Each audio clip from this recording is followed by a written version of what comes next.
Well, it's been just days since tragedy struck their school in Parkland, Florida, but this weekend, 7 members of the Marjory Stoneman Douglas High School football team, inspired by their hero coach, Aaron Feis, that is to say, who died last week, attended the Orange Bowl's high school recruiting showcase. Players say it was what Coach Feis would have wanted.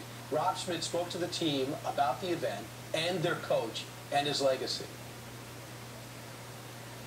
Hey guys, yeah, you know, it's the definition of a hero is what you would say about assistant coach Aaron Feis. He actually jumped in front of bullets trying to save lives of students at this school when this gunman opened fire in this horrific event.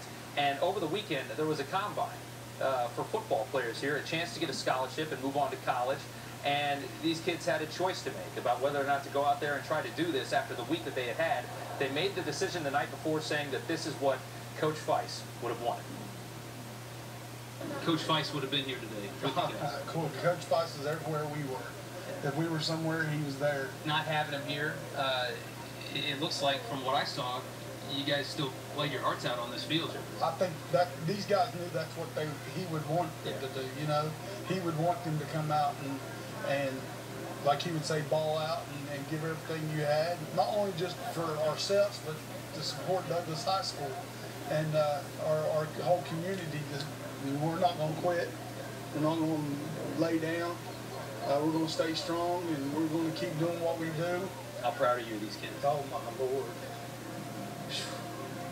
I can't even tell you how proud of these kids I am. It was hard for them today to come out here. Everyone in this program is one as a family, and they came out here and made not only themselves proud, but our school proud.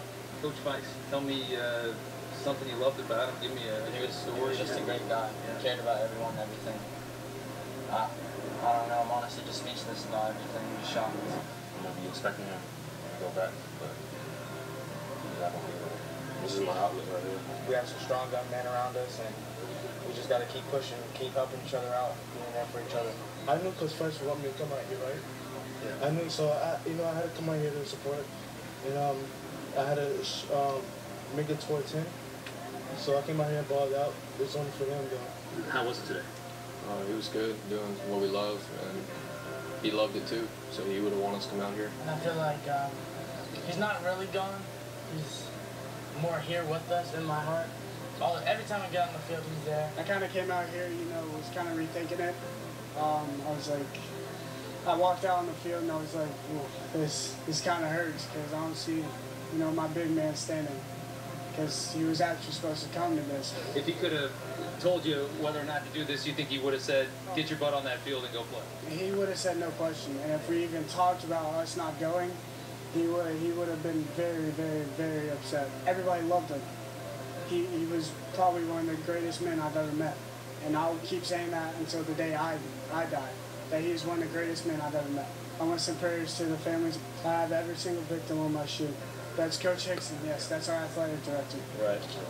There's Coach Feis right here. Yeah, that's Joaquin Oliver, his nickname was Squaw, Meadow, Mr. Bagel, Peter, Alyssa, Elena, Jamie. Yeah, we have everybody, all 17. Aren't they just great kids? They really are. Great players on that team, great coaches and teachers here in this community, and the quarterback's father, who was there at that combine trying to go for a scholarship, he said, you know, my teenage son is about to go to more funerals here in the next week than most people will ever go to. And he was so grateful that his son had a chance to get out there and play football and just be happy and be normal for a few minutes or a couple hours, you know, in the midst of what will likely be the hardest, hopefully be the hardest week of his life. And that really was important, and it really was nice to see them kind of get back on the field. If you want to help out this community, if you want to help out the victims of this shooting, 17 killed, 14 injured by the bullets inside this school, the Broward Education Foundation has set up the Stoneman Douglas Victims Fund, and that is on GoFundMe, the Stoneman Douglas Victims Fund. $1.4 million raised so far for the victims of this shooting, and we really are hoping to see that number just skyrocket. So if you want to help, there's where you go. Guys, we'll send it back to you. Rob, I'm so glad you went out there. That is a great perspective. Yeah. They're trying to move on, but the coach is never far from what they're thinking about all the time. Thank you, Rob.